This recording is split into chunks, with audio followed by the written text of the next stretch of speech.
हरतालिका तीज व्रत कथा। एक बार भगवान शिव ने पार्वती जी को उनके पूर्व जन्म का स्मरण कराने के उद्देश्य से इस व्रत के महात्म की कथा कही थी। श्री भोले शंकर बोले, हे गौरी, पर्वतराज हिमालय पर स्थित गंगा के तट पर तुमने अपनी बाल्यावस्था में 12 वर्षों तक अधोमुखी होकर घोर तप किया था।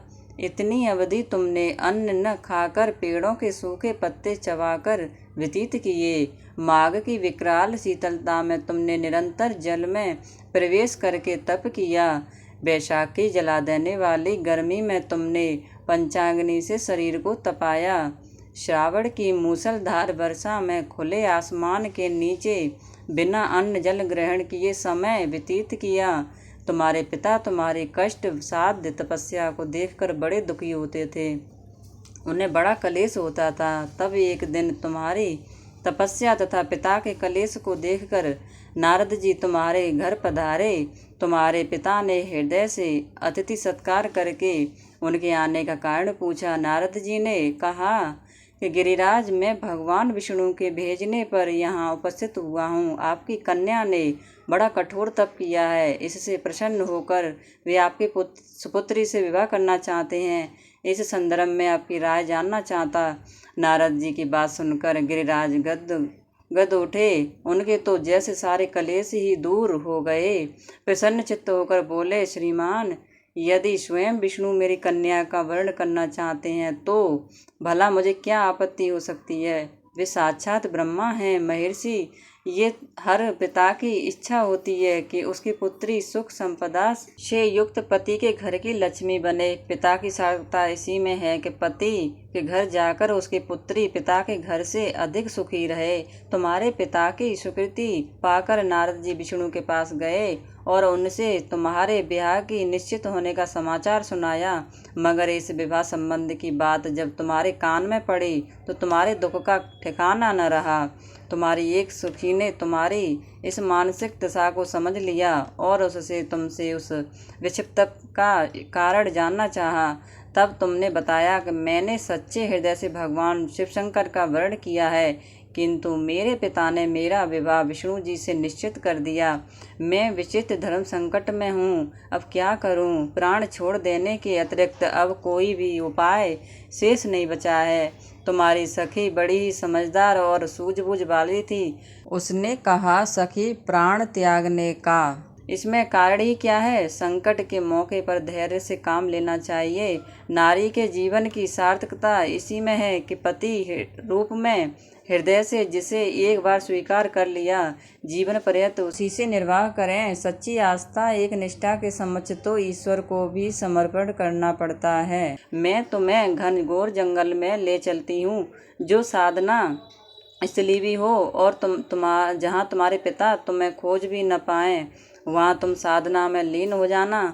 मुझे विश्वास है कि ईश्वर अवश्य ही तुम्हारी सहायता करेंगे। तुमने ऐसा ही किया। तुम्हारे पिता तुम्हारे घर पर न पाकर बड़े दुखी तथा चिंतित हुए। वे सोचने लगे कि तुम जाने कहाँ चली गई। मैं विष्णु जी से उसका विवाह करने का प्रण कर चुका हूँ। यदि भगवान विष्णु बारात लेकर आ गए और कन्या घर पर न हुई तो बड़ा अपमान होगा।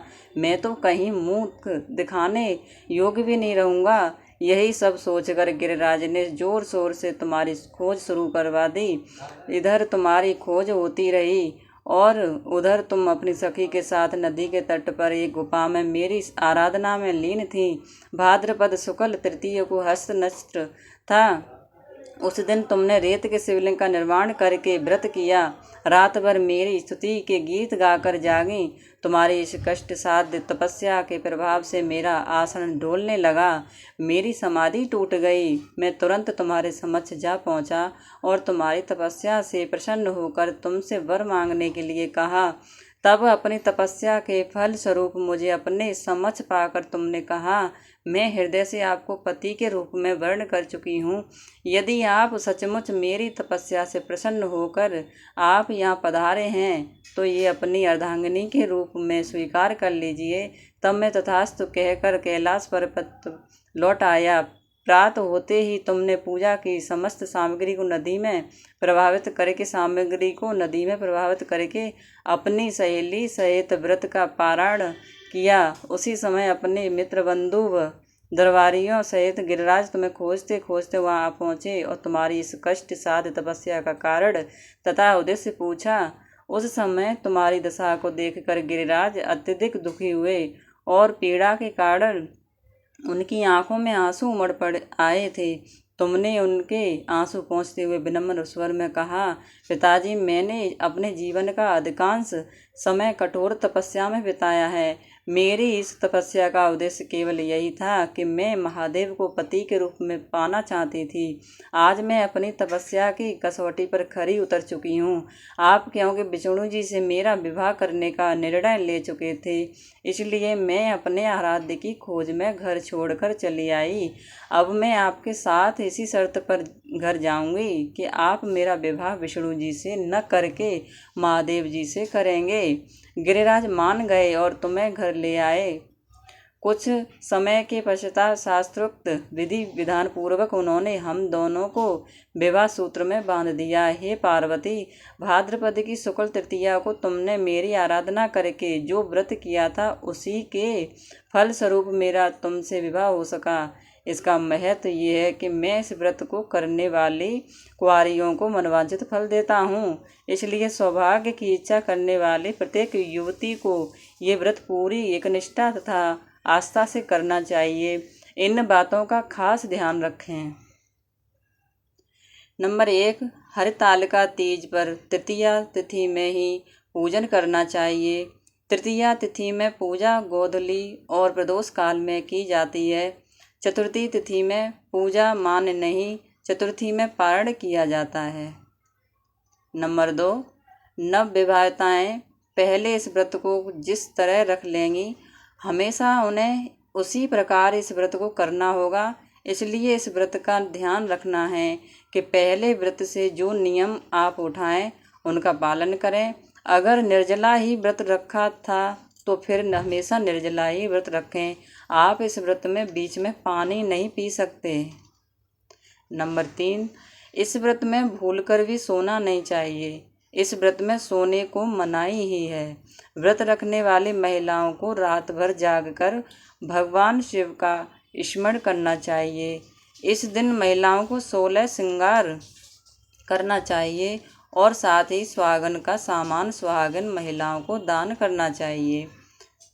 नंबर 4, चतुर्थी तिथि यानी अगले दिन व्रत को खोला जाता है।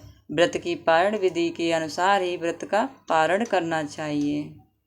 नंबर 5, तीज व्रत में अन्न जल फल 24 घंटे कुछ नहीं खाना होता है। इसलिए इस व्रत का श्रद्धापूर्वक पालन करना चाहिए। नंबर 6, तीज का व्रत एक बार आपने शुरू कर दिया है तो आपको इस हर साल ही रखना होगा। अगर किसी साल बीमार हैं तो व्रत छोड़ नहीं सकते हैं। ऐसे में आपको उद्यापन करना होगा या अपनी सास देवरानी को देना होगा। वीडियो अगर पसंद आया हो तो वीडियो को लाइक और चैनल को सब्सक्राइब करें और अपने दोस्तों के साथ शेयर करें और कमेंट में हर हर महादेव लिखना न भूलें।